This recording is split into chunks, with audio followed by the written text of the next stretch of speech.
welcome, Darren. When I read your bio, I think I want to know the story behind it, but on top of that, I want to know how you survived. Well, thank you so much, guys, for inviting me onto your incredible show. I feel truly humbled to be in your company. So I really appreciate your time. So what would you like? An introduction, or would you like Give us an introduction, because you need to tell us where you are now and what work you're doing. So that's your intro. Yeah. Yeah, no, absolutely. So I've literally just started. I'm a week in now, a week and a half in to my brand new role, where I'm a director for Succeed with Dyslexia. So we're a global organisation to spread more awareness for dyslexia on a global level. So I'm absolutely thrilled to come in at that level. But I guess the story, but beforehand of getting to where I am now is.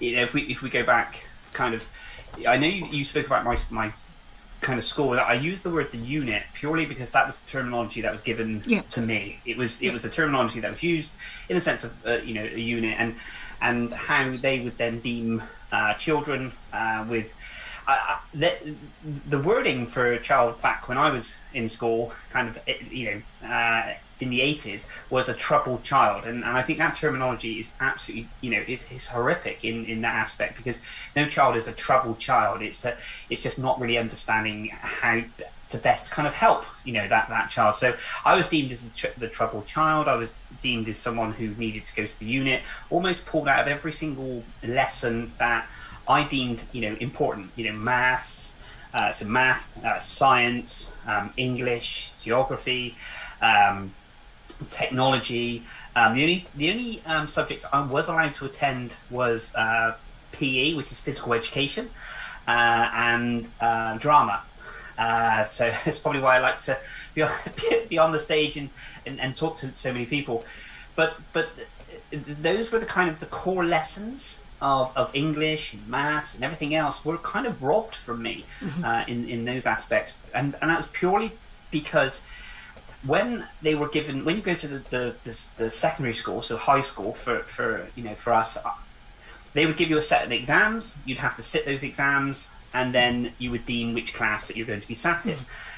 And because I would struggle to read the questions, then alone be able to decipher through what the actual answers were, straight away from me off. So I think it was like week 2 of my secondary school, I was pulled out of lessons and then put into the place called the unit, and that's really difficult, because as a child growing up and going to a secondary school, your confidence is when you leave kindergarten or primary school in our terminology, is that you're kind of a big fish in a little pond, so to speak. Yeah. So you've grown, you've got that confidence within you. You then go to a secondary school or high school.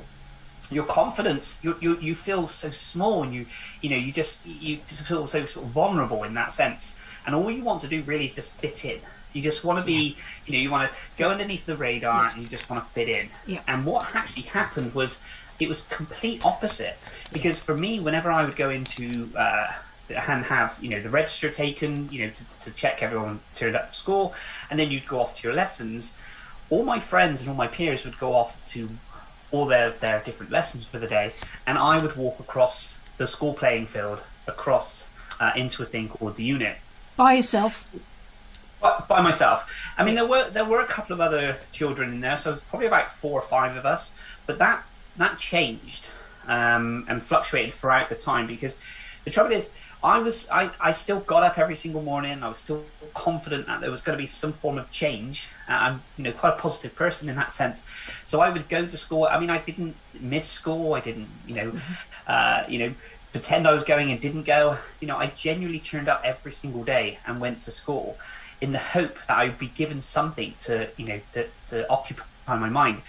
And the unit was, to give you an idea, the school, it was a huge school, and it had windows obviously all around the actual school. I can't draw it for you, but it was almost it felt like every single window for every single class that all the students were in, could actually look down on this unit within the school playing field. So even when you were in there, you could look out and see everyone theoretically staring down. So you just felt like you're in this massive goldfish bowl the whole time, and it was a tough time, if I'm honest. Yeah. I'm amazed that you were so positive. I mean, that's fantastic, because so many of our kids, they don't want to go to school, and they don't go to school.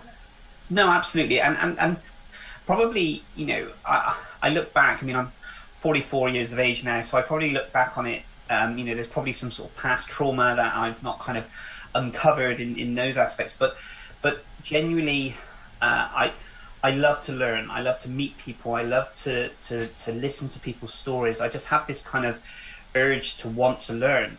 And yes, there were days where, you know, I say I was happy and I'd go to school, but some of those those I had to walk into school, which was probably about a 35 minute walk from my home. And sometimes, you know, walking in those gates, they felt like they were so huge, and everything just felt very small, you know, within that. And I think after a while, it just became, which was sad, became the norm. It became the normality of that. I was just going to go into those kind of class. They kind of, I'd say, experimented every now and again. Probably wrong terminology, experimenting, but every now and again they would pull me out of the unit and let me attend some of these classes, like the math class and the English class and these other classes. But of course, I've missed so many lessons, and as I walk in, the amount of anxiety that I would feel. I mean, I was diagnosed with chronic asthma as a child, okay, and I've not taken an inhaler for probably about 25 years. I'm just saying, if you have asthma, then you do take your inhaler. But I only realised later on in life, when I was talking about some of the trauma that went on, that it wasn't actually asthma. It was severe anxiety. And the shortness of breath and the tightness of the chest deemed that I needed an inhaler, but it was the actual anxiety that I was suffering as a child. Nicholas had that in first grade, exactly the same thing. Really? We thought it was asthma, or it presents as asthma, but it's not. It's anxiety. Yeah, and I just remember as a child, just really, you know, thinking about it now, I kind of, you know, take a second breath, but that sheer, thinking, oh my goodness. And I remember going to the doctors and having this peak flow test where you have to blow and it gauges how you breathe and everything else, and had these inhalers and the amount of asthma attacks. But then when I look back on it, it was panic attacks. You know, we're talking early teens, you know, and I guess a lot of this trauma was due to the failings, I guess, in the educational system at that time.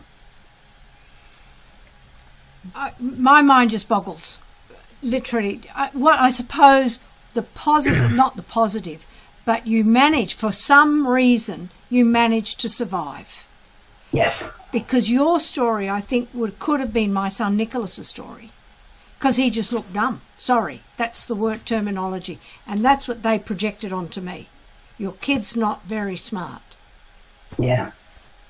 And that's shocking. Can I interject just for a second? I can't help but think as I'm hearing this, and we'll get to this, you went on to be wildly successful, which is terrific. And yet you suffered all of this traumatic schooling experience. And I think people don't take that seriously enough, that it really profoundly affects people. Hugely. They'll say, well, it's fine. He did great. Look, he's successful. And I don't think that they're connecting the fact that it wasn't fine at the time. How do you feel about that? Maybe I'm just... No. I agree with you wholeheartedly. We seem to, as humans, I guess, and, you know, your previous guest that you had would probably be able to, articulate this much better. But we tend to try and think as humans, we try and fix things. And we just think as soon as someone's, could be technically broken, I guess, in the educational system, and severe anxiety and not being able to kind of go with their peers and the confidence and things that was going on. And then we then say, but that person then went on and started businesses. Yes. That person then went and managed this. That person's almost like tick, that person is now cured, or that person is now fixed. So it doesn't really matter. The truth is, these things stay with you throughout your entire life. It doesn't matter what age you are, and the way the brain thinks, and these things that you have to kind of deal with. And when you unopen them as an adult and start talking about them, you almost relive those experiences. And even now, someone would probably say, well, you've spoken to thousands of people, you've done this and so that, you're an incredibly confident person. But that takes a lot of time to try and get yourself into that state of mind to be that confident. It doesn't always work. I can quite happily walk into a cafeteria sometimes and not feel like I can order, or I can still, it's some of those elements where it flashes back, where that element of confidence. And I guess with my dyslexia and my ADHD, I tend to, people have always said that I'm hypersensitive, as in I will take something that could have just been something someone said slightly wrong, or something not in a derogatory way, but for me, it can close me down straight away. I think it could be an email, it could be anything, and I'm over-analysing it, thinking, how can they, what have I done? How do I, change this? Yeah. And it's those elements that we have to kind of deal with, going forward, regardless of the age. But yeah, I agree with you, definitely. You want to say something, Lisa? No, well, I was thinking that sounded like the reason this whole thing came about with your son, where, he mentioned as an adult, he was reliving that and it was horrendous. Because you did school, and then when you finished school, I've read what happened after you left school, and that wasn't pleasant either. No, so I guess, if we take the school element, leaving school and not being allowed to sit any exams, we know how competitive the world is, and I guess as children, where we try and protect our children in the sense of within the school element side of it.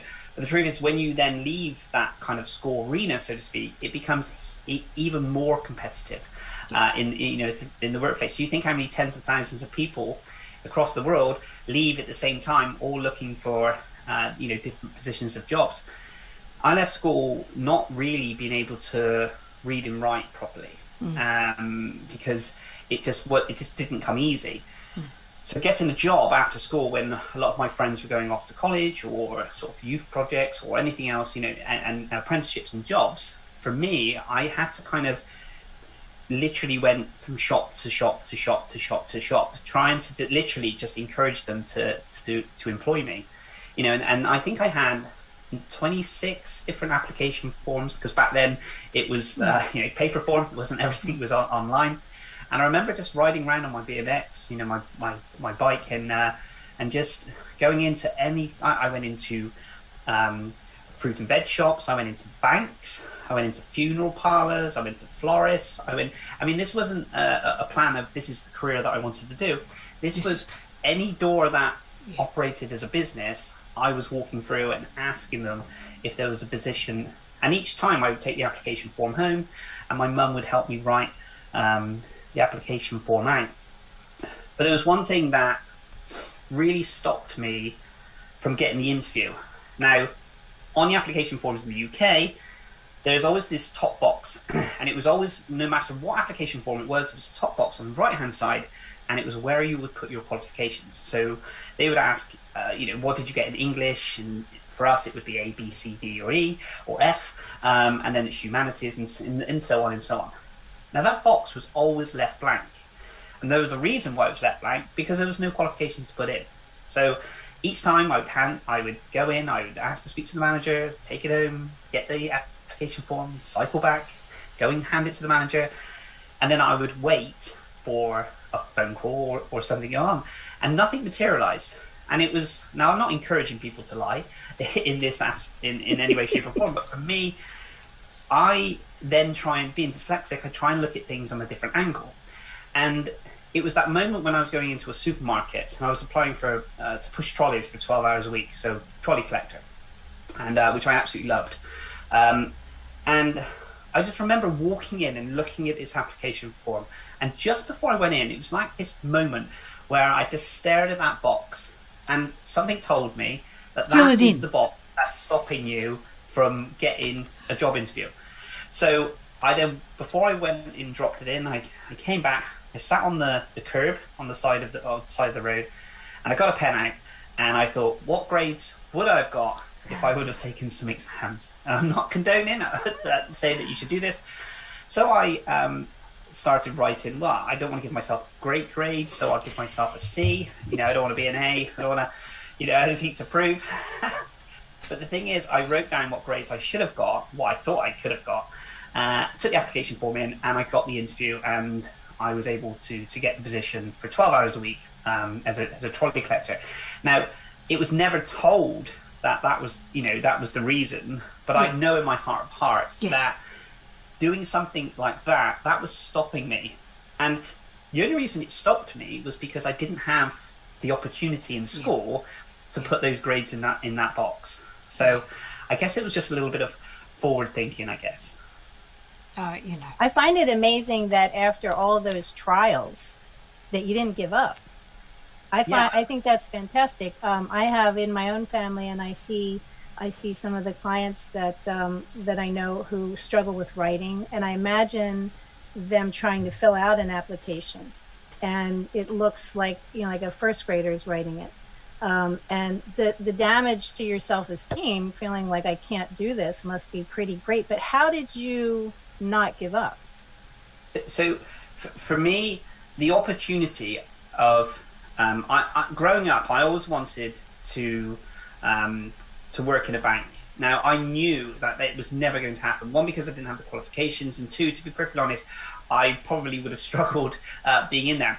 But working in a bank, and this is where it was strange, it wasn't the actual job, it was the outfit I could wear to work in the bank. So I wanted to wear a suit.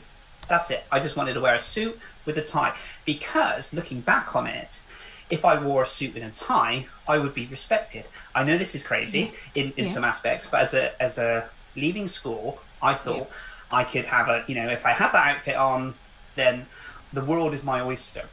And I always remember when I was actually applying for these jobs, I was riding around on my BMX, and I borrowed my dad's suit, which was too big for me. So the arms would come down here, and it would look a little bit kind of disheveled.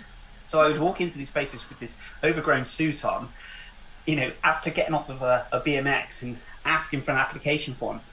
I know it seems a little bit crazy, but I saw an opportunity because I was so restricted in school, and I was told, you go to this unit, you do some colouring in and some dot to dot, and you just listen to whatever it is you're going on, just occupy yourself. And I must have had over 250 different teachers over that period of the 5 years, because each teacher that came in was a substitute teacher. And the way I see it, it was more like childcare. It was more like daycare. They were just kind of monitoring us to make sure that we stayed safe, in this unit.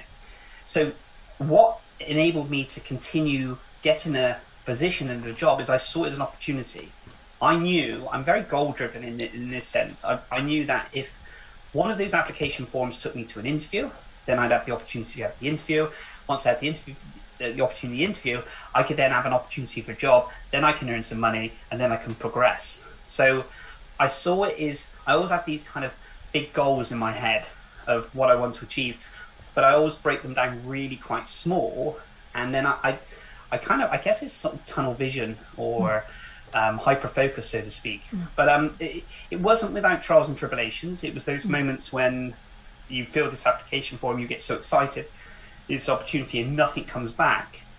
But I guess with the odds, once you got to sort of 25, 26, then hopefully there was an opportunity that comes around. But these were quite these were part-time jobs, and it wasn't, I'm not saying, I absolutely love every job that I've had. I loved in the aspects because it gave me the freedom and the opportunity to grow, knowledge wise, and meet people and learn things.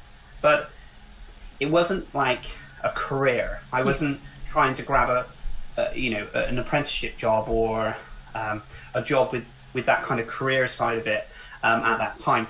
It developed later into a career in retail, and I got to some very high senior levels within retail. But at that time, it was, a job, and I cannot tell you how proud I was. When I got that first job, 12 hours a week as a trolley collector, I was the best trolley collector ever. I loved the job. I cherished it. I would try and work overtime. I would try and do anything within that establishment to try and prove myself. But I loved working, even on all the elements as well. Who was your support system when all this was going on? Sorry, I keep cutting in, Lois. No, it's fine. It's perfect. Yeah, who was your support system? I'd say, my parents were incredible. My dad was incredible. My mum is truly wonderful as well. So I guess, I came from a background where the area that I grew up in, no one that I knew went to university. Very few went to college.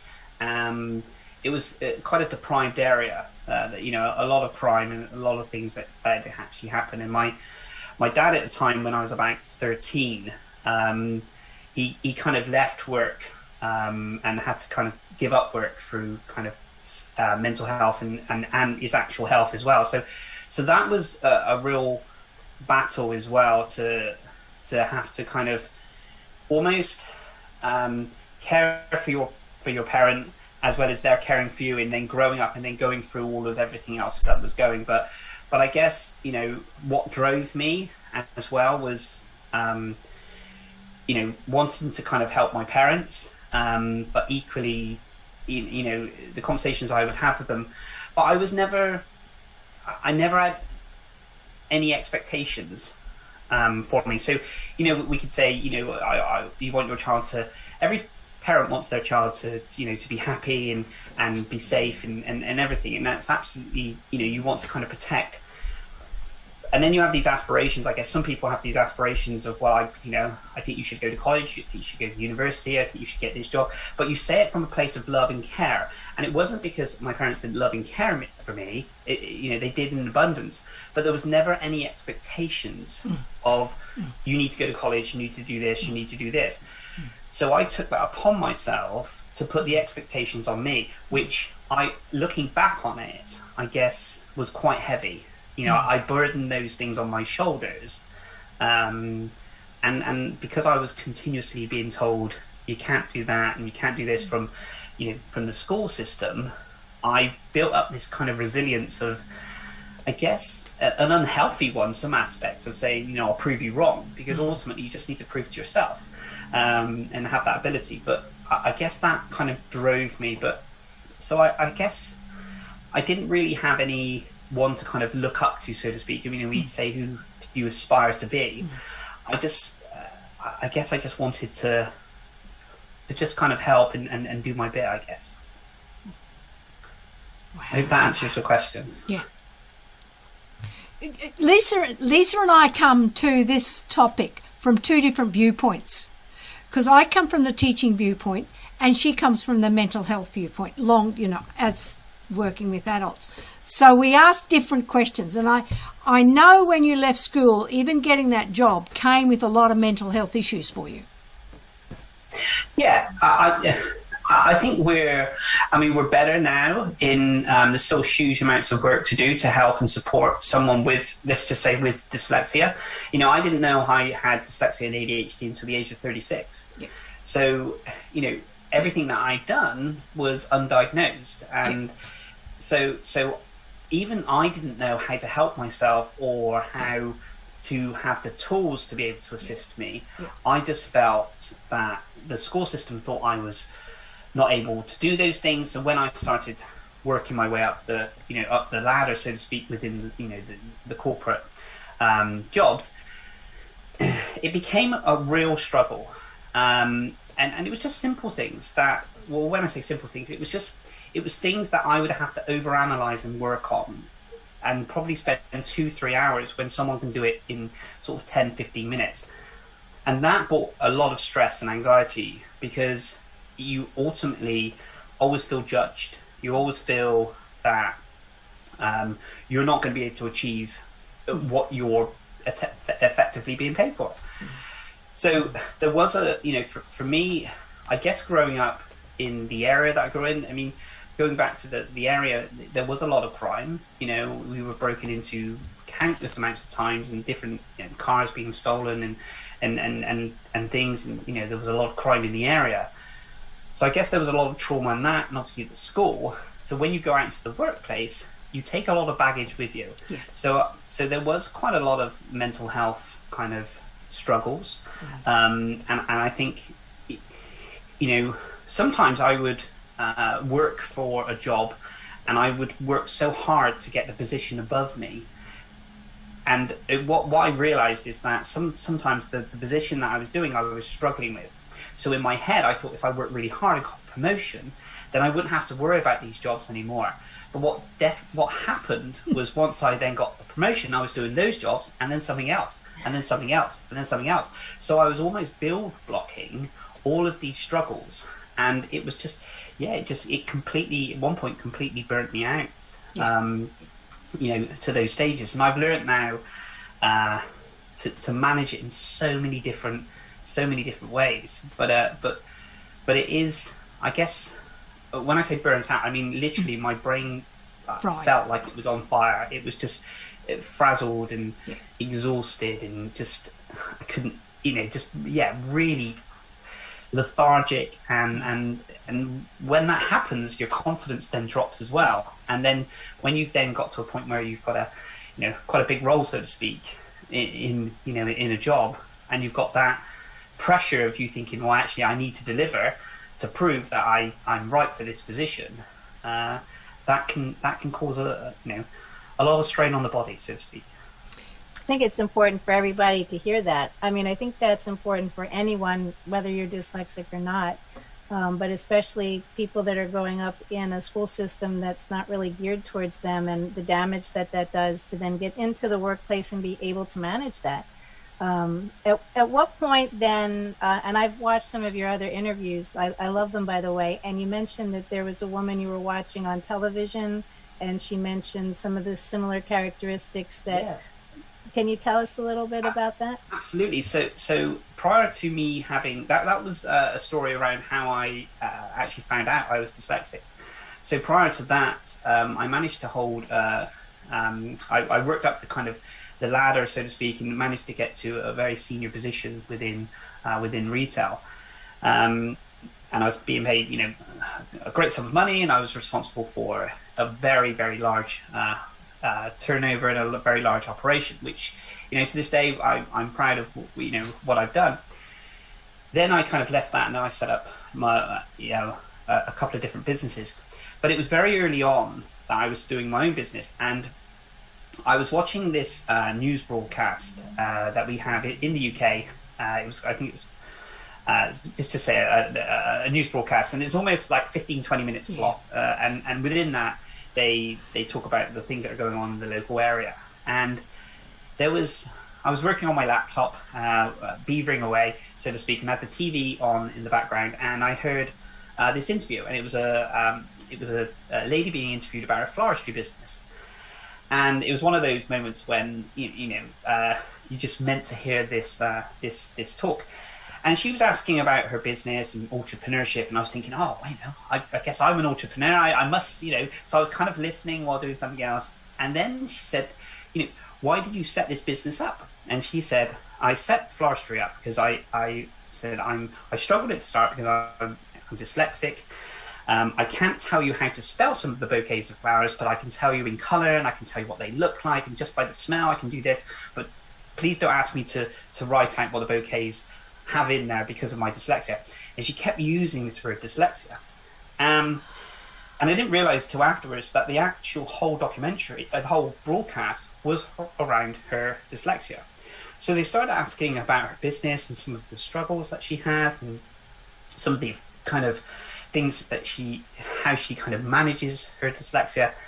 And it was almost like the lady was interviewing me, and it was that moment when I thought, there's such similarities to what they're talking about. So I felt like a light bulb moment going off, and I remember kind of rewinding the show because it came up, dyslexia, because I didn't even know how to spell it. I didn't really even know what the word entailed.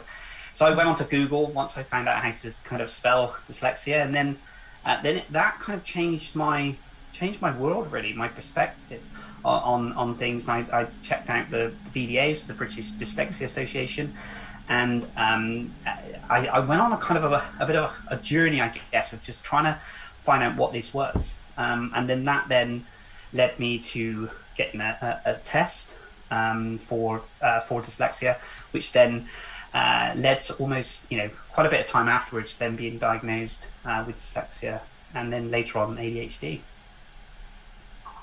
We've got a question, but before I ask it, Darren, my reason for doing this is the first is to let schools and teachers and administrators and parents know that we can teach the vast majority of children to read.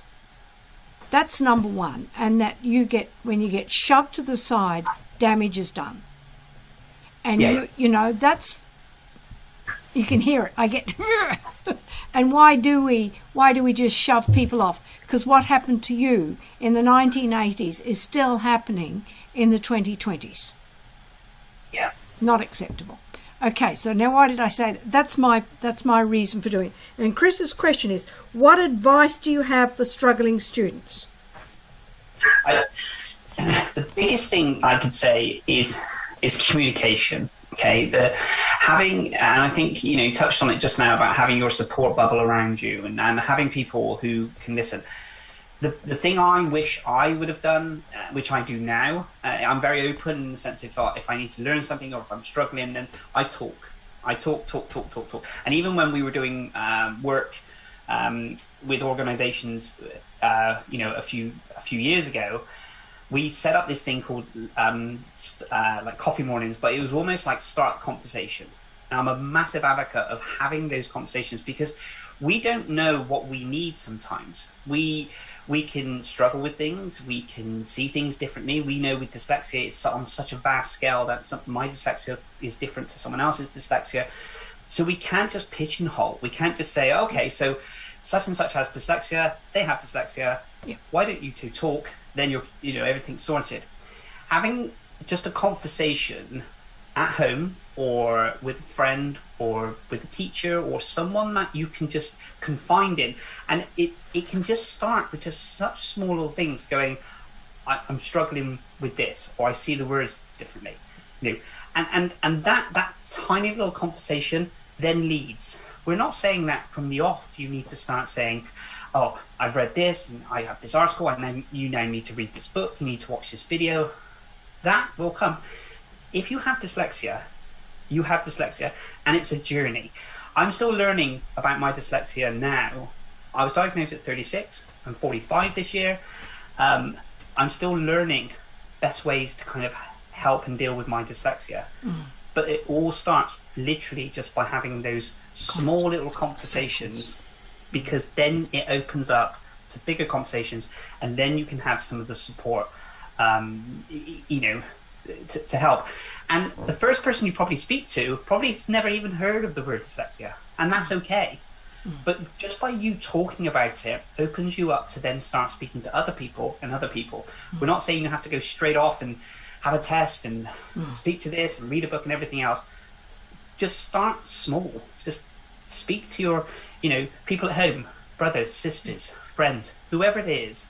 And the other thing is, it's not as bad as some people make out with dyslexia. It is a struggle, and don't get me wrong, but there are some very positive attributes which we tend to miss in some aspects. We tend to just focus on the struggles and the strains, but there are other elements. But I appreciate that the majority of things you do struggle with, and that's where those conversations can help. So get support. Fine. Yeah, I love that. His next question is, what opinion do you have of the current school system's methods of helping students in need? I don't know if you want to go there. I must add, I'm not an educator in this sense. So I'm sure there's some incredible educators that could answer that question a lot better. But what I will say is, having worked with, I mean, I've worked, you know, even though I've not taken from the education system in the sense of grades and knowledge from that, I am a massive advocate of education and learning. So I've gone back to my old school that I left with no grades, and I've done working one-to-one with students. I've done seminars, I've done assemblies, I've done business coaching, and I've spoken over the past 6 years over 80,000 people, 80,000 students. And that was that element of showing people that with dyslexia, there are some, like I said, there are some positive attributes in there. With regards to the education system, I would just say having those conversations with parents and teachers may open up those conversations. I will always bang the drum for conversations, because I just feel communication is the key to starting things off. But I know it's, as a parent, it can be a very long process in schools, especially in the UK. I'm not too sure what it's like in the US, but in the UK, I know it can be a very, very long process. So I hope that answers the question. I think that's a brilliant answer, because communication is key. You know, and it requires you then to not only, it's not just projecting it, it is reflecting on what you're thinking and how you're feeling and all that sort of components that are often hidden by poor behaviour. Absolutely. You know, when if I go back to my school days and they mention the unit, and they send troubled children there, and don't get me wrong, when I went there, it wasn't the nicest place. I mean, it was a freezing porta cabin in the middle of the school, and you know, in the summer it was extreme heat, and in the winter it's freezing cold. So you know, you either bring a coat or you don't bring a coat, and it was, but you have an environment where it's so small, and then you've got 4 or 5 children in there, and there's no direction, there's nothing. You know, it's just, there's a couple of books to keep you active, you know, keep your mind kind of going. You know, this was pre-mobile phones. Yeah. You know, this was kind of, you know, you're in there, and you're there, you know, 6 hours a day, you know, taking out your lunch and your other breaks. That's a long time to just be sat doing nothing. And, you know, I always give this analogy that I feel like a sponge every single morning, and it's because I crave learning, and I crave speaking to people and love stories, and I feel like I start the day with this crumpled up sponge, and it just releases and absorbs as much knowledge as I can. And you take away a child's ability to learn at that early age, it does have a profound effect on them as they grow up. And for me, I felt like I missed so many years of learning. That's why I yearn now to try and learn as much as I can, within reason. And sorry. Yep, go ahead, Lisa. Do you have another question? How did the school receive you when you went to speak to them about this? At least in the U.S., there's a big resistance to the word dyslexia. How is it over there? I think it was at the start. When I reached out to the schools, I must say, when I went back to my actual school that was there when I attended the school, had actually been bashed down, and they rebuilt it as a brand new academy. So, but even still, there were still remnants of my old school. So when I decided that I wanted to give back and go in and give a talk and try and see if I could help, I didn't even know if schools would offer this.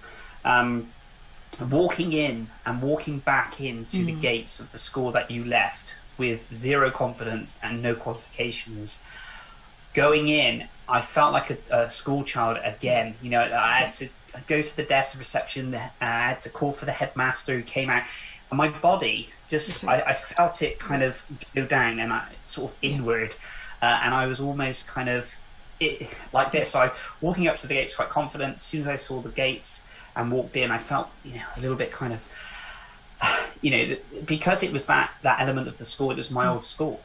Yeah. When I first approached them, I said I wanted to go in and talk about dyslexia, and they started saying, "What do you do?" And I said, "You know, I created a few businesses, and this." They said, "Okay, do that talk." And I said, "Well, okay, I can do the business talk, but ultimately it was me and my partner that started the businesses, and I'm dyslexic. I don't know, maybe that's got something to do with it. Yeah. Just do that talk. The business talk. They'll be more inspired with the business talk. So I actually had to go in to schools to start off with, talking about business and entrepreneurship.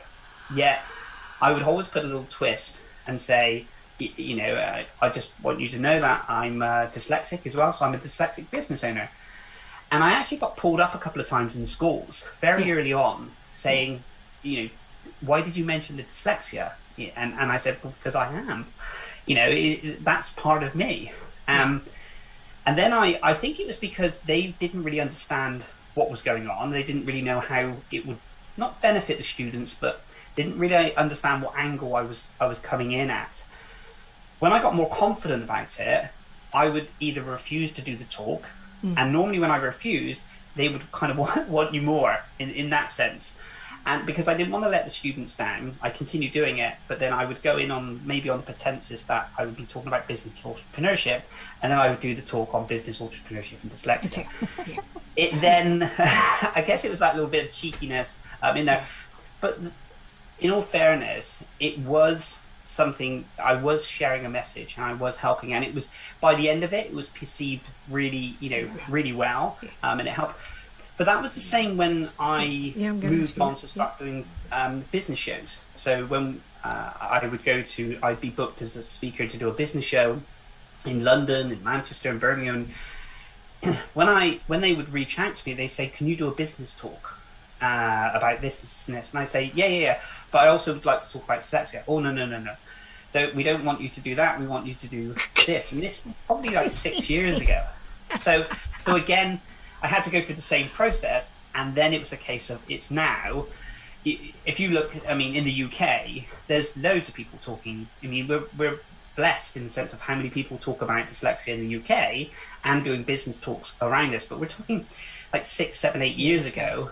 It wasn't, you couldn't just phone up and say, "Can I come and talk to business owners about dyslexia?" They wouldn't have it. But that's brilliant. That's brilliant. It tells me, it's very interesting because they don't want my story, is the message I get. But anyway. I just keep knocking on the doors. I have to. I've got another question. Isaac's got a question. How can struggling people work to the best of their abilities in industry, like the gaming industry? So I'm always a big advocate in the sense of, like, when I've spoken to students before, and we talk about what job it is that they want to do. So I would always ask these questions. 'Cause I love asking questions. I love talking to people. And I would say, does anyone want to work for themselves? And some people would put their hands up. And you'd ask the question, do you want to just work in the UK? And you could see their kind of brains ticking, thinking, what? And you go, well, do you want a global business? Do you want to operate in America, Australia? And you could just see their faces, kind of just almost these different ideas. And then I said, well, even if you set up a Shopify or an eBay or something like this and sold internationally, you've then got an international business. But we don't ask those questions because we don't sometimes think those broad things. We just think, actually channel in. I just want to work for this company, and that's kind of where I want to be. So I would say, having the aspirations, and definitely at a younger age, looking back, if I was in school again, I'd be writing to Richard Branson and asking him to work for Virgin. I'd be finding the gaming company that I want to work for. And even at age 10, I'd be writing to them every single week saying, let me know when there's a job available. Because the thing is, not many people are doing this. We have a system where we are told at a certain age that we go through this part of school, then we go for this part of education, then we do this education, and then we go into work, and now you're off. Go and find your job. The pre-prepping and the pre-work between finding the interest. If you want to work in the gaming industry, what games do you like? How does it actually work? What do they pay? What do they look like? Literally, if that is your passion, absorb it. Try and download an app and start building an app. You can do these courses now. You almost want to get yourself into a position where the company is either kind of so annoyed with you that they'll take you on, or you've just got this interest, so much interest in this company. I mean, if you look from a company's point of view, why wouldn't you want someone working for you that is so passionate and wants to work for you so this much that they're going to be writing to you, or they're going to be showing their CV, so to speak, 5-6 years, or 3 years or so before they can actually legally apply for that position. It's just, I'm just a big advocate of trying to play it forward and thinking forward when the job. Again, it doesn't work so much if you want to be an astronaut and a pilot. You have to go through those those plans in the education and all these different things. But genuinely, I just think it's really channeling in and thinking, what does the process look like? How do I get that position? And also, what are their ethics within that company? Do they align with you? Because what we want to do is, the company I'm working with now aligns with my mission and everything that I'm doing. So I'm incredibly blessed and lucky, because we will continue global awareness for dyslexia and helping people. But that's taken a long time to get to that stage. So I think the long answer to your question is just doing your research, and if you've got that passion, then the process, just find the process and find a way in. That's super. Does that answer your question? We've got another question. Do you think that the prep work can be compressed time-wise for fulfilling our dreams? Like if we're approaching the age of 26 and have to start worrying about insurance and other adult matters. In the US, at 26, you lose health insurance. Okay. Wow. I'm probably not 100% sure on the question. I do apologise. If there's another way I can kind of come in. Do you think that the prep work can be compressed time-wise for fulfilling our dreams? As in prep work, as in... What do you mean, Zena? I don't know. No. So I probably... I still apologise if I'm not getting that question. If it can be... Maybe it's a thinking of, do you think this prep work, what you're saying, the work you have to do in finding the process, can it be compressed? Really, you're saying you've got to start early. No, but even if keep going. If we're looking so if we take it from a young student's point of view, and their dream is to be a fashion designer or or whatever it is that they're doing, that element, that takes a lot of dedication. Okay, so if we're 14 years of age and we want to work for a certain company, you're talking years to put that dedication in, but then it just drives how much passion you've got and what it is that you want to do. But I'm a firm believer that regardless of whatever age there is, obviously there's a process of to go through and qualifications and things, but we shouldn't just automatically think, oh well, I didn't study that for school. Going back to college, university, and I get it, financially that can be a real kind of a struggle, but surely we just get one life, so to speak, and we just, why don't we just aspire to actually want to get ourselves in a position where we can just have that opportunity to maybe work for that organization. And what you'll find is, if sometimes, I'm not saying that every single time you'll be able to get that organization, but it might lead you down another path where you might work for another organization, or you might set up your own business and rival that organization. I don't know, but the mind is beautiful in the sense of once we set these kind of goals and we start believing in ourselves, we can then, it just opens up so many different doors and those opportunities, rather than just being tunnel vision. I hope that's brilliant. That's brilliant. I love it. And you only get one life. Make the most of it. You're right. There's only one of you, and it only comes around once. Another question. Hold on. And I'm struggling to read it. It's really small. Zena, like trying out our interests. And Lois got it. Like it for whatever reason we've been unable to unable to extremely express our interest. Now we have months before there's more distracting stress involved. Yeah. Like, for whatever reason, we've been unable to externally express our interest. Now we have months before there's more distracting stress involved. I'm not sure what you're saying there. I think if we take... I don't think we realise how... if we take the school system, for instance, I don't think we realise how much of an opportunity we've got to just learn. So because when we that's all we kind of really need to do, within the school, and then we come home, and obviously we grow, we be social and everything else.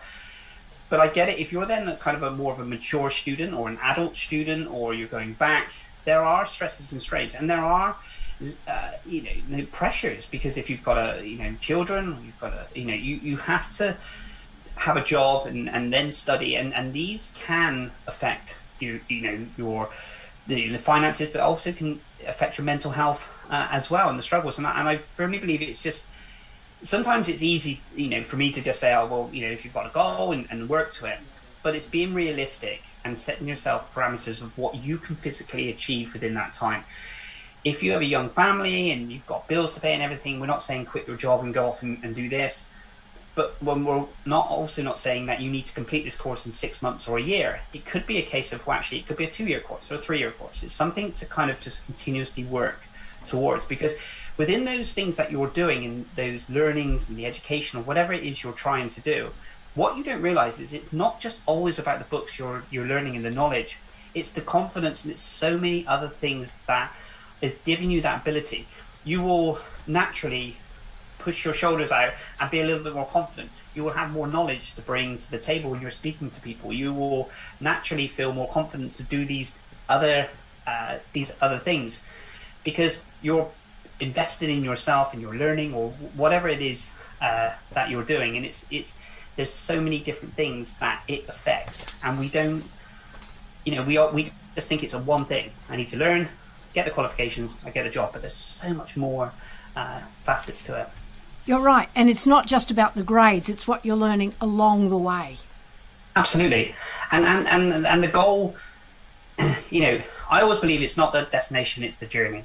I look back on some of the businesses that, we've grown and we've done. Thank you. But realistically, when I look back on them, I remember some of the earlier days when it was more of a struggle, but it was more fun, because it was very hands-on. It was very much, you're out in the thick of it and you're doing all this, rather than when it grew and you've got all of this team and everything else, which was great as well. But we just naturally think to ourselves, the destination, I need to get to that, I need to earn that, tick, done. But the journey is so much more better than the destination.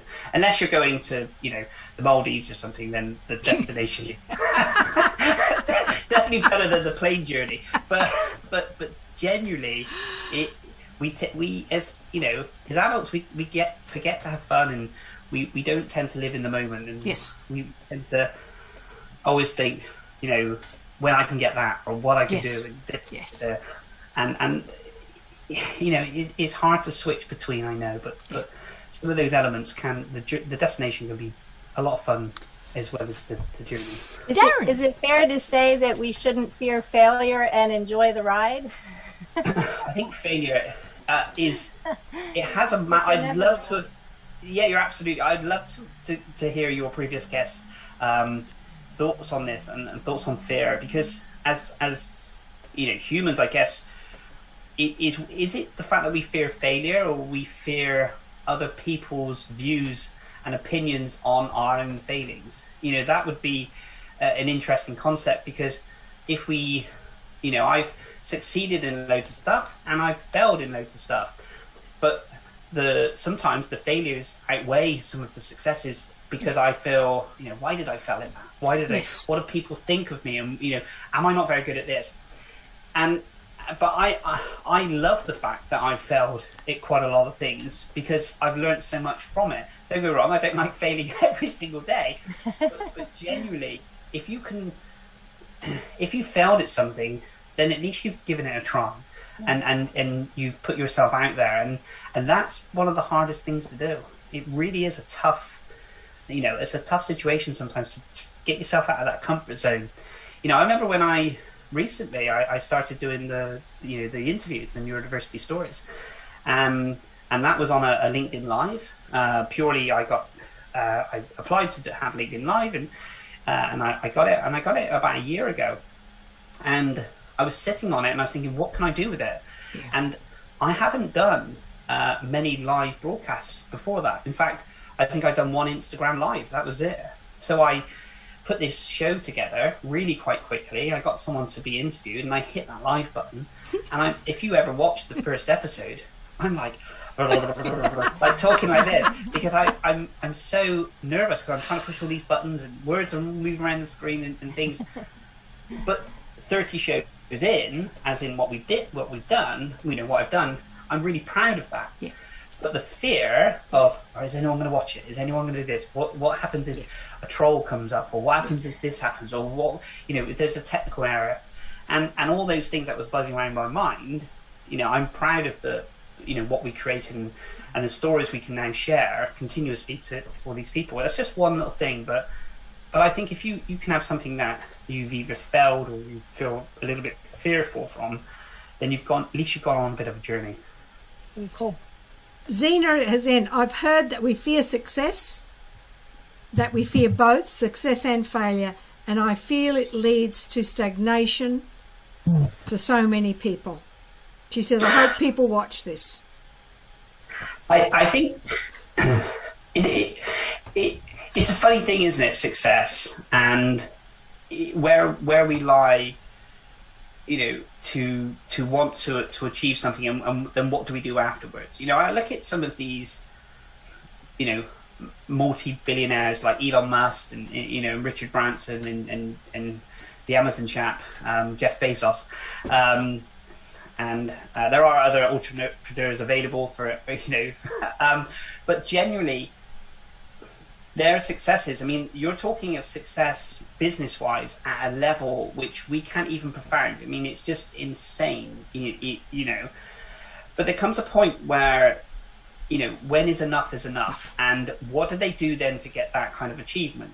And now obviously we're going out of Earth, and we're challenging, space flights, and it's just sometimes I love the fact that I'm always working towards something, but I appreciate everything that I have now.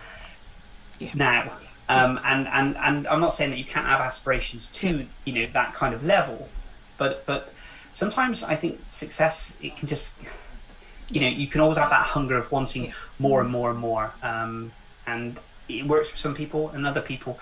But there's also a flip on that. If you've got so much success, the fear of failure is so massive, because the public shame or whatever it is.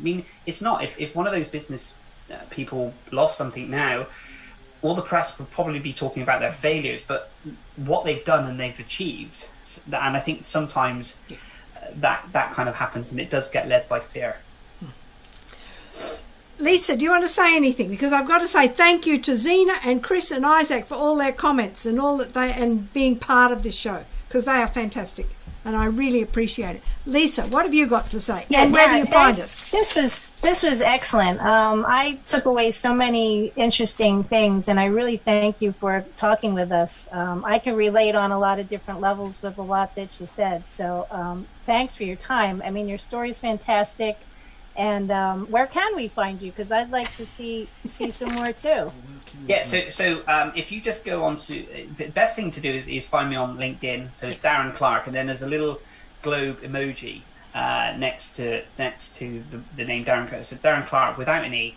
That's probably the easiest place to find. I'm always on LinkedIn, and I'm always sharing things around neurodiversity and dyslexia and everything out there that we're doing. I am on the obituary Facebook as well under Darren Clarke. But yeah, just feel free to connect. We're also doing our Go Red campaign at the moment for dyslexia. Yeah. So if it's hashtag Go Red for dyslexia. So please feel free to get involved in that. We're turning the world red for dyslexia all over October. Yeah, fantastic. Very good. And I'm Lois Letchford. You find me at loisletchford.com on my website. I'm the author of the book Reverse to Memoir, where I tell the story. I tell Darren's story with a different ending and a different middle, but how they could have been so similar. And that's what distresses me. Learning to read should never depend on luck. Yeah. I agree. So, and this is When Learning is Trauma. Thank you. I've got to smash like, hit subscribe, hit the bell for notifications. Thank you, Isaac and his buddy Chris, because without them, this show would not happen. And share the channel with friends and family and with those with dyslexia who benefit from hearing our stories.